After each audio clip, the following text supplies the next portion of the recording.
Her true story, from California. My son texted, "You won't be joining us. My wife prefers to keep it only her family."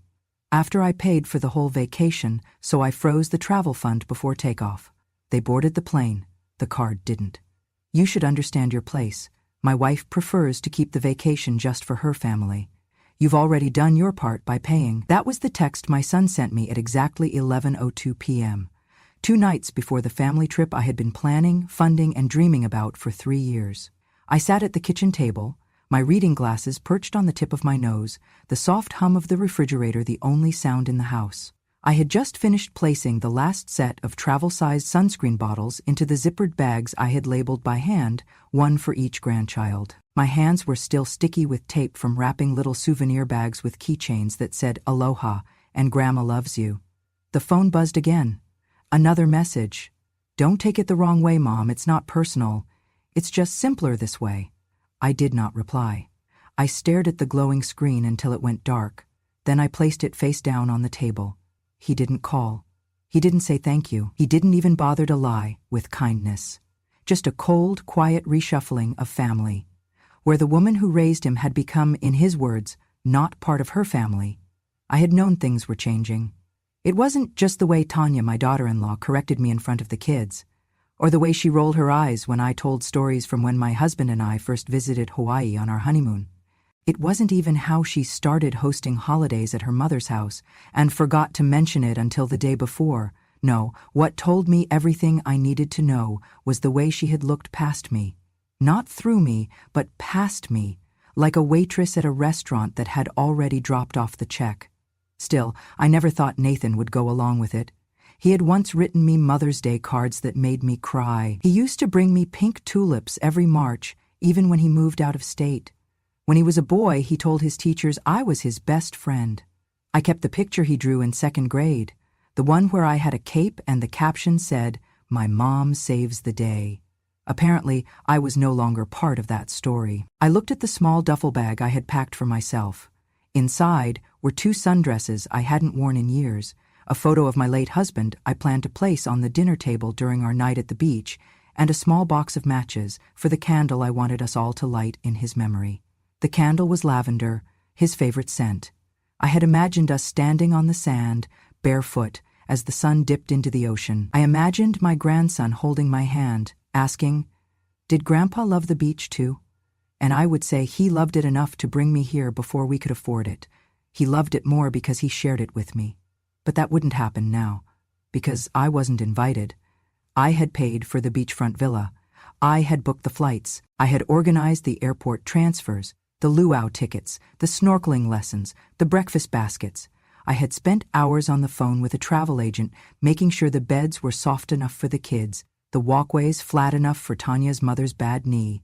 And now I was a line item that had been crossed off, the ATM that wired the funds and then quietly disappeared.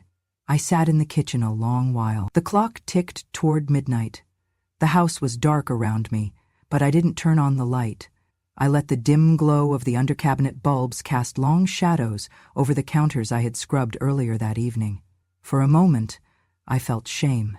Not anger, not even sadness, just shame. The quiet, aching kind that makes you feel like a fool for hoping. I thought about calling him. I even picked up the phone. But what would I say? "That hurts?" He knew that. "You've changed?" Of course he had. "Please let me come." I couldn't beg. Not after all I had given. I set the phone back down. Instead, I got up, walked slowly to my desk in the den, and turned on my old laptop. The screen blinked awake, sluggish but familiar. I clicked open the folder labeled Hawaii Travel Fund. There it was, the total I had been building toward since the day I retired, $21,763.84. It had started with $10 bills tucked away in envelopes. Then I began selling old furniture, then tutoring English online at night. Every dollar had gone into this trip. I had set up a travel fund account, linked the payments for the villa, the airline tickets, the services. I had also set up all the cards to pull from one primary source, mine, because I trusted them, because I thought trust was something I had earned. The cursor blinked. I hovered over the button that said, "Freeze account." A simple click would pause all payments. A phone call to the travel agency would halt everything. I didn't click, not yet. Instead, I opened a blank document and I started typing something else. Not a response to Nathan, not a plea. A list. A new list. Of names. Women from the church who hadn't left the state in 20 years. My friend Carol, whose son hadn't spoken to her since she got cancer. Louise, who buried her husband last fall and still brought his photo to Bible study. Frances, who helped raise her grandkids but wasn't invited to their graduations. Beverly, who told me last month that no one had ever taken a picture of her on the beach. I saved the file. Then I went back to the bank page. I clicked freeze. A small box popped up. Are you sure you want to pause all linked transactions? I clicked yes. Another message. All linked cards will be disabled immediately. Yes. Then I sat back, closed the laptop, and took a deep breath. I picked up the souvenir bag I had made for my youngest grandson. I took out the keychain and placed it on the table. Then I unwrapped the others, one by one. And for the first time in 3 years, I let myself imagine a different kind of trip. One where I was not unwanted, not a burden, not a footnote, but a host. And I smiled. Not out of revenge, but out of something stronger. Clarity. It started with a jar. An old mason jar I kept behind the flower in the kitchen cabinet. I called it the dream jar, though nobody knew that but me. Every time I skipped buying something small, a bottle of vitamins, a movie rental, a new pair of house shoes, I'd take that money, in cash, and slip it into the jar. It wasn't much at first. $5 here, the welk there, but over time it grew, quietly, like hope tends to do. 3 years I saved. I canceled my cable. I stopped buying my favorite tea. I tutored students online for extra income, even when my joints ached and my eyes burned. I turned the heat down at night and wore double socks. I declined invitations to lunch, telling friends I had a tight month. They didn't know I was putting every dime into that jar. For what? For a memory. For one last beautiful moment as a family. Hawaii wasn't just a destination, it was a symbol. James and I had gone there for our honeymoon. We were just 24, barely married, broke as could be. We shared a single suitcase and split sandwiches at lunchtime. He got sunburned so badly on the second day, he wore a bedsheet like a cape for the rest of the week. We laughed more than we ever would again. After he died, I made a quiet promise to myself. I'd take the family there. I'd let the grandkids see what he saw. Let Nathan feel the sand his father once walked. Maybe it would reconnect us. Maybe it would remind him of where he came from, of who loved him first. So I planned. I researched villas that could house all 9 of us. I called the travel agent a dozen times to ask about bed arrangements, dietary needs, and wheelchair access for Tanya's mother. I ordered custom t-shirts with everyone's name and the words, "Family is Forever, 2023, printed across the front. I chose a beachfront home with a fire pit. I imagined us sitting around it, lighting candles, one by one, each of us saying a word to describe James. I would bring his photo, the one of him laughing with his head thrown back, sun in his hair, and I'd hold it while we all said something good. I imagined silence, then tears, then laughter, but mostly I imagined being seen, being thanked, being held. None of that happened. Because somewhere along the way, I stopped being part of the picture. I don't mean just the metaphorical one, I mean literally. I noticed it slowly. Fewer group photos. When they posed at Thanksgiving, Tanya would say, "Let's do one of just the kids." Then, "Let's do one with just our family unit." And by the time they were done, there wasn't time for one with me. At Christmas, they all wore matching sweaters, red with white trees. Mine was blue. I didn't even know there was a plan. Nathan would brush it off. "Oh, you're not into that stuff, Mom." But I was. I just wasn't asked. Tanya took over birthdays. She hosted everything at her mother's place. I was invited, but I felt like a guest. Once, she told someone, "Nathan's mom is here too," as if I'd wandered in uninvited. And always, she smiled like she didn't mean harm. But harm doesn't always come with raised voices. Sometimes it comes with exclusion, with omission, with being the one left out of every photo, every story, every seat at the table. But still, I planned. I held on, because this trip was going to bring us back together.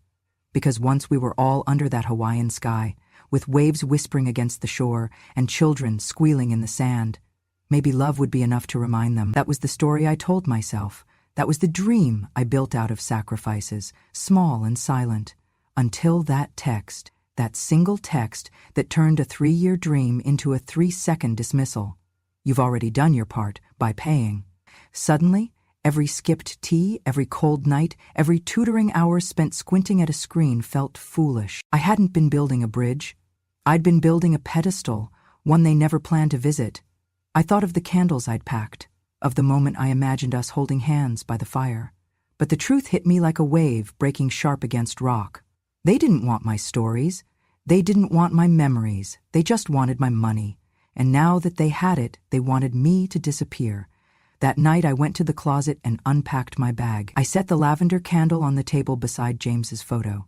Then I sat in the quiet and asked myself something no mother should ever have to ask. When did I become a burden in the family I'd built? The morning after the text, I woke up earlier than usual. Not because I had anywhere to be, but because I couldn't sleep. I kept hearing his words in my head. Not even his voice, just the words. Cold, typed, delivered through a screen. You've already done your part by paying. I moved through the house like a ghost, folding the same blanket twice, straightening picture frames that were already straight, wiping the kitchen counter though it was spotless. The silence clung to me. It hummed in the walls. Later that afternoon, I opened my email to check a grocery receipt, and that was when I saw it. Subject, Final Itinerary, Hawaii Family. Passage, sent from the travel agency. I clicked it without thinking. A full breakdown of flight schedules, villa check-in times, excursions, dinner reservations, rental car pickups, everything I had worked so hard to organize.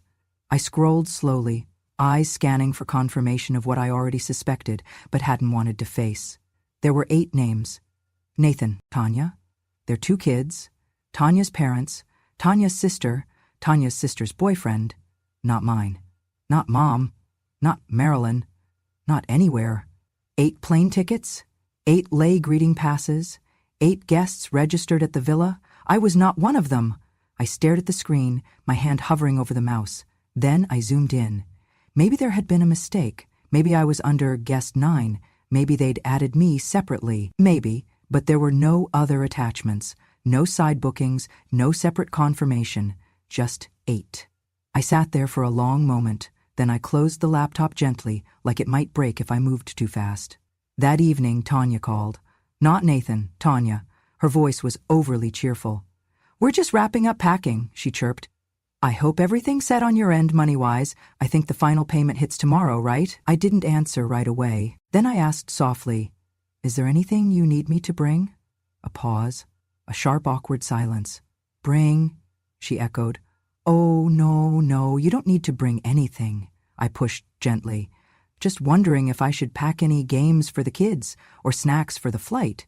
I know sometimes they get motion sick." She cut me off, still smiling, but with steel in her voice now. "Marilyn, we've got it all handled. You really don't need to worry. In fact, we were thinking it might be best if you took this trip to rest. Stay home, focus on you." She didn't say it with malice, but the finality was there.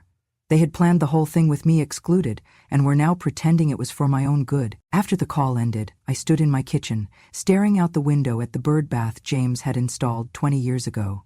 The water was still, not a ripple, just like me, not angry, not shocked, just still. I walked to the closet, pulled down the small fireproof lockbox, and opened it.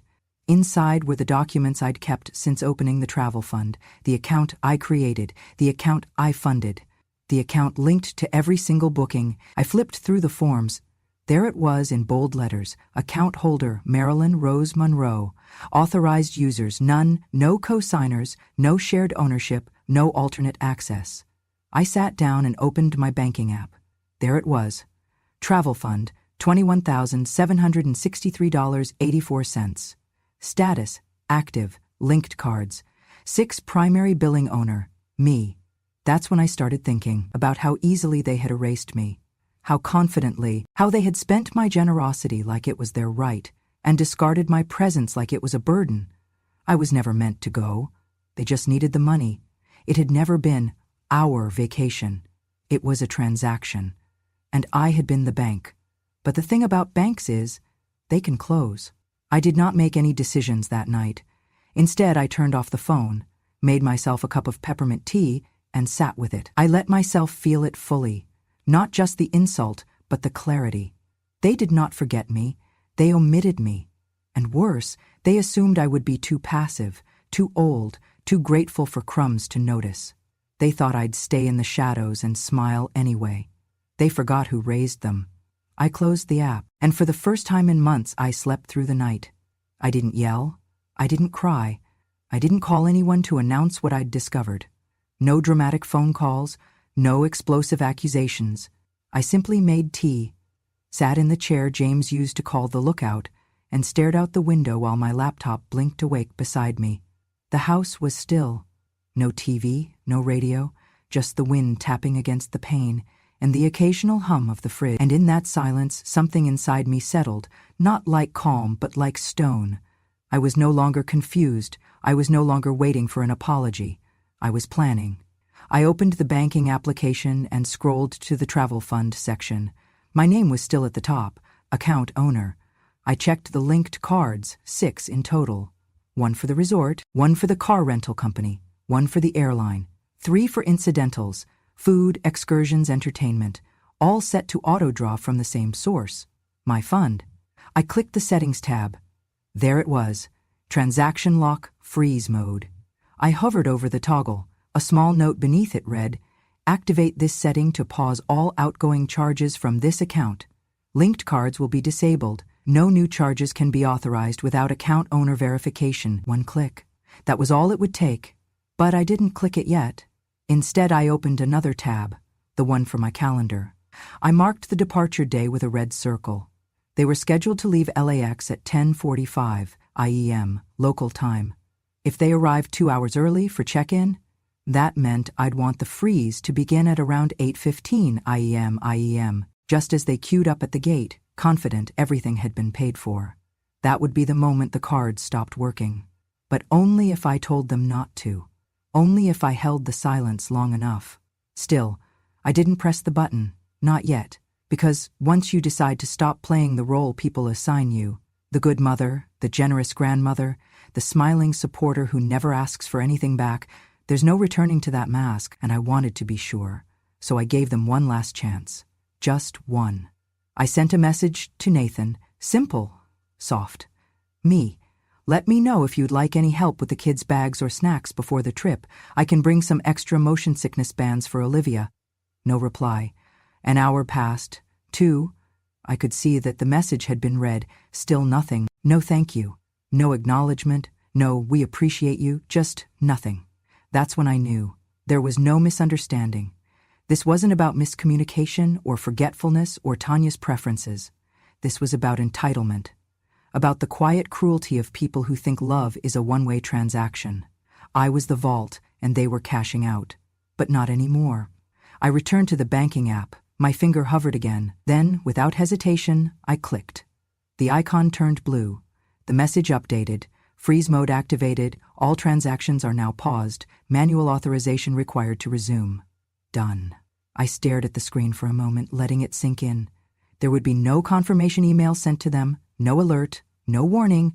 They would find out the way I found out I wasn't invited, in the most silent, undeniable way possible. I leaned back in my chair, took a sip of tea and exhaled. It was not revenge. It was reality. A reality they chose. But that did not mean I had to fund it. Over the next 48 hours, I said nothing. When Tanya posted a photo of matching beach hats on social media, I didn't comment. When Nathan texted the family group chat a final, ready for takeoff message, I didn't respond. And when my youngest granddaughter sent me a voice note saying, "Grandma, we're going to see sea turtles," I saved it, pressed it to my heart, and said aloud, "I'm sorry, baby, but someone had to teach your parents the value of presents." Then I returned to my laptop and opened a new spreadsheet. This time, it wasn't for them. It was for me. I made a list titled, "Those Who Deserve to Be Seen." At the top, I wrote, Carol, Beverly, Louise, Frances, Nora, Denise, each one a woman like me, overlooked, underestimated, overused. and beneath each name I began mapping what a vacation could look like, not for reward, but for restoration, not out of pity, but out of power, because if I was going to be the one holding the checkbook, I would decide who was worth the trip. That night I slept with the window open. The wind whispered, like a secret finally spoken. They had their bags packed. They had their boarding passes printed. They thought the only thing left was the flight. But the flight runs on more than fuel. It runs on trust. And they had none left with me.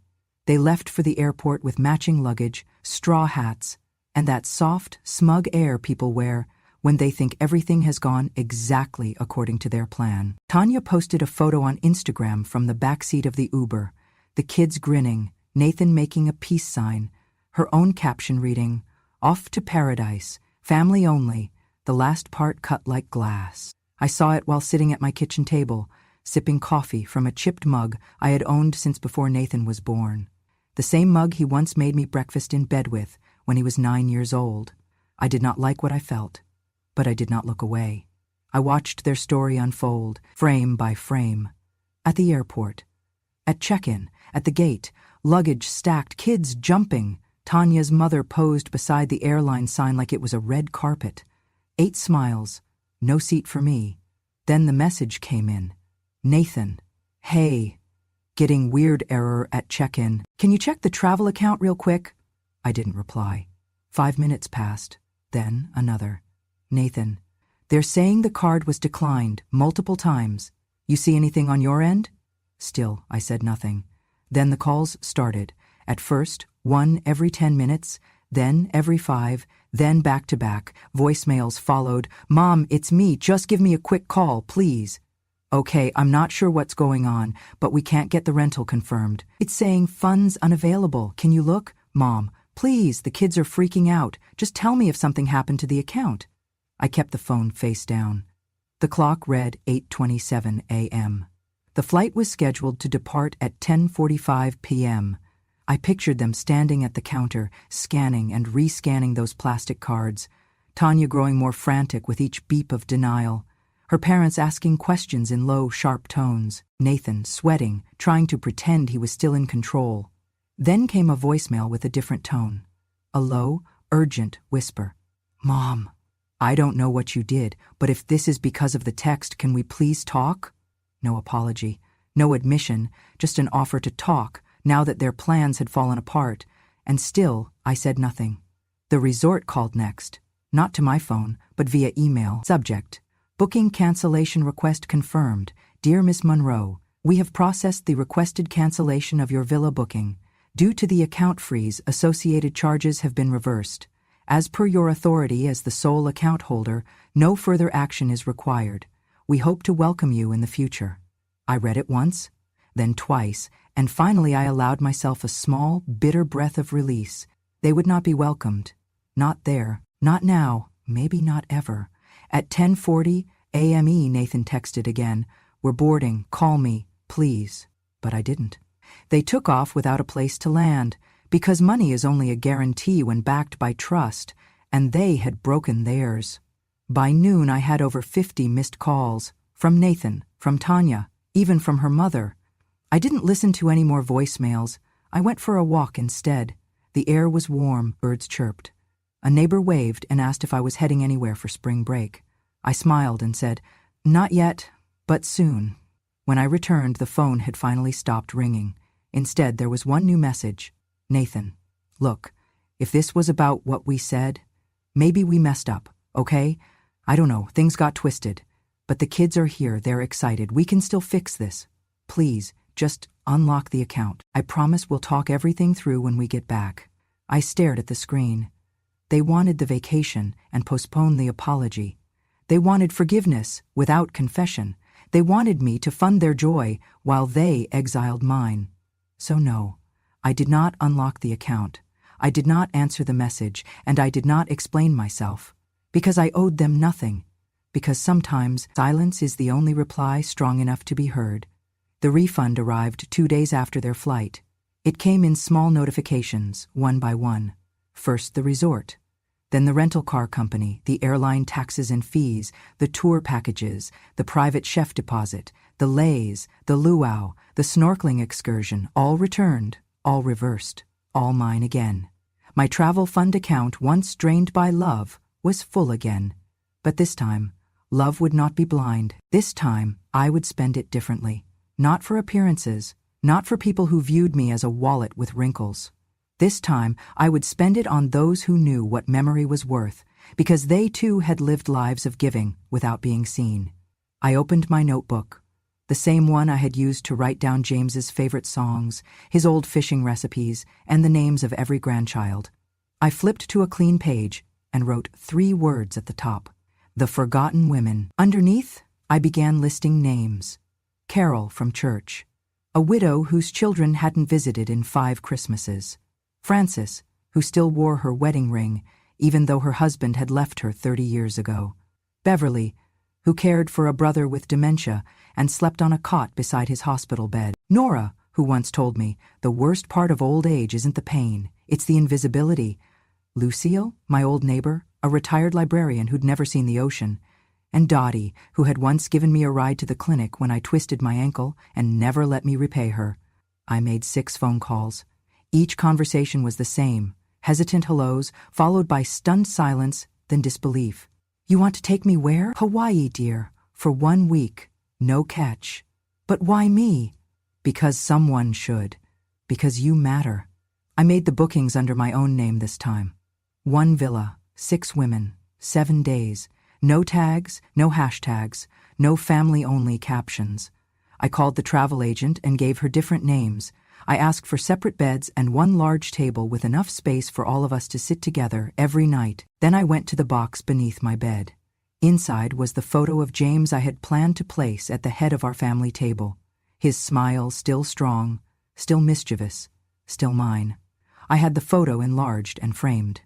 Not in gold, but in soft walnut, the kind of wood that grows darker and more beautiful with time.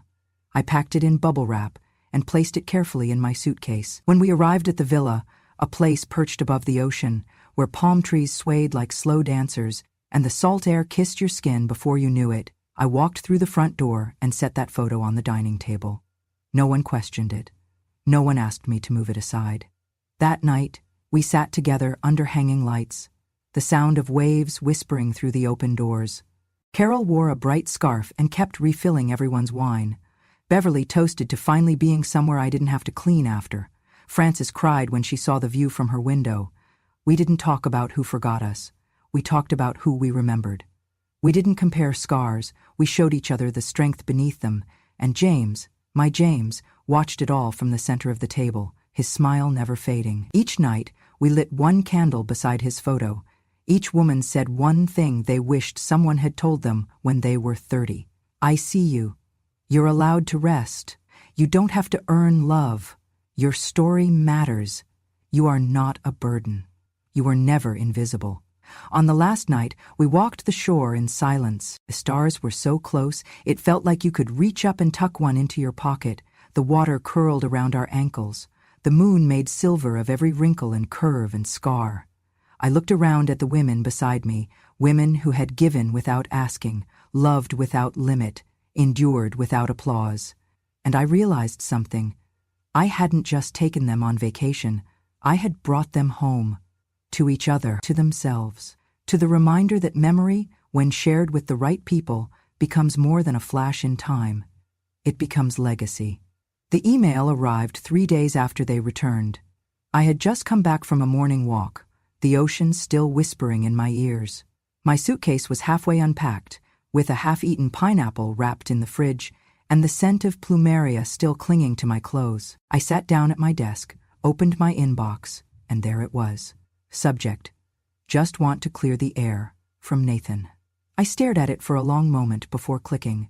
Hi, Mom, we're back now. It was, well, not quite what we imagined. A lot went wrong, obviously, and I guess some of that was our fault. I'm not saying everything was handled perfectly. Maybe things could have been communicated better. Tanya says hi, by the way. She was really stressed and didn't mean to exclude you like that. I think maybe she just wanted the trip to feel a certain way. You know how she gets about structure. Anyway, I've been thinking, maybe we weren't fair. Maybe we messed up. But we're home now and trying to sort through a lot. Honestly, the kids are confused, and we're trying to shield them from too much drama. That said, we're in a bit of a bind financially. We had to rebook a bunch of stuff on credit, and it's kind of snowballing now. So I just wanted to ask, if you're able, could you maybe consider returning the original deposit we gave for the trip? Or even part of it? I know you probably feel hurt, but we're still family. Just let me know. Nathan, I read it once, then again, then a third time. Each time, my eyes found their way back to one sentence. If you're able, could you maybe consider returning the original deposit? I leaned back in my chair, letting the silence sit thick in the room. They wanted the money back. Not just an apology, not healing, not reconciliation. They wanted a refund. I thought about the word deposit, as if they had invested something, as if they had contributed to a collective vision. But they hadn't deposited anything but assumption. Assumption that I would pay, that I would remain silent, that I would feel grateful to be included, even on the outskirts. I clicked the Sent Items folder and found the original transaction. Every payment had come from my name, my account, my sacrifice. There had been no shared fund, no co-signed contribution, just me. They were asking me to give them my money to cover the cost of their choices. It would have almost been funny if it weren't so familiar. Because that's what mothers do, right? Pay the bill and swallow the insult. Hold the pain and hand over the blessing. Get erased from the photo but still by the frame. I closed my eyes and pictured the dining table in Hawaii. 6 women laughing, clinking glasses, passing bread. James smiling from the center, in his walnut frame. No demands, no expectations. Just presence. Just peace. Then I thought of Nathan's email. The absence of any real apology, the presence of excuses, the convenient inclusion of Tanya's stress, and the vague suggestion that I should just understand. But understanding doesn't mean surrender, and love without respect is not love at all. I reopened the email, hovered over the reply button, then closed it again. There was nothing I needed to say. Because if you need to explain why you won't refund betrayal, the person asking never deserved an explanation in the first place. I folded the laptop shut and went to the kitchen. I poured a glass of iced tea and looked out the window. A bird dipped low across the yard, brushing past the wind chime James had bought on our 35th anniversary. It sang a note as light as memory, and I smiled. I may not have received a true apology, but I no longer needed one, because I had something better. I had clarity, and I had kept what was mine. I sat on the beach, toes buried in the warm, forgiving sand, watching the tide roll in like breath itself. The sky was the kind of pink that only appears in postcards or memories you swore you'd forgotten. Behind me, the villa glowed with the sounds of women laughing, not loudly, not for show, but in that low, full way that comes from somewhere deep, from someplace healing. Frances was telling a story about the time she took the wrong bus and ended up 3 towns away from her wedding rehearsal. Carol was trying to teach Beverly how to hula, with a flower tucked behind one ear. Dottie was singing an old lullaby under her breath. And Nora, sweet Nora, was writing a postcard to herself, addressed to the home she said no one had written to in over a decade. I watched them and thought, this is what family looks like when no one's trying to impress each other. Just presence, just joy, just permission to be. It had taken me a long time to understand that love doesn't come with volume, it comes with consistency, with showing up, with listening, with choosing someone even when they're no longer convenient. That night, after dinner, we gathered outside on the patio. I pulled out the candle. Lavender, the last one. I had brought 7. 6 were already lit, each one by a different woman, each one carrying a memory, a name, a goodbye they'd never been allowed to say aloud. Now it was my turn. I set James's photo at the center of the table. The women fell quiet. I held the matchstick in my hand. This, I said softly, was supposed to be for all of them, for my family. But I think maybe it was always meant for this. I struck the match. The flame flared, then steadied. I lit the candle and watched the wax begin to melt, slow and certain, like time itself. One of the women, Beverly, reached over and touched my hand. I didn't think I'd feel this again, she whispered. Peace, gratitude, like I mattered. She looked at me, tears welling in her eyes, and I didn't think it would come from someone like you. Someone like me? I asked, smiling. Someone who knows, she said, what it's like to give everything and still be left outside the door. I didn't respond. I just held her hand a little tighter. After the candle burned for a while, I stood up and walked down to the edge of the beach. The women followed behind me, slowly, barefoot, each carrying a seashell or a ribbon or a single written name tucked in their pocket. We formed a circle in the sand. No ceremony, no script, just silence. And then I said it, not to them, not even to James, but to the part of me that had needed to hear it most. I'm not sad anymore. Because I wasn't. I wasn't angry either. I wasn't waiting for Nathan to call. I wasn't hoping Tanya would realize what she'd done. I wasn't holding out for some teary reunion where everyone finally understood how much I had carried. I had stopped carrying it. And for the first time in decades, I felt light. I thought about that email, that pathetic, calculated attempt to turn apology into negotiation. I thought about the years I spent trying to be enough for people who only saw me when they needed something. And I smiled. Not the kind of smile you wear at family gatherings where you're handed a paper plate and told to sit at the kids' table because there's no more room. No, this was the kind of smile that comes when you realize you were never the problem. You were just giving your best to people who'd already decided it wasn't enough. That's when the words came. Quiet as the wind. Kindness breeds entitlement. So I erased that kindness. And now I owe nothing to anyone. Not because I was bitter, because I was finally free from expectations that had only ever drained me. Free from the weight of false belonging.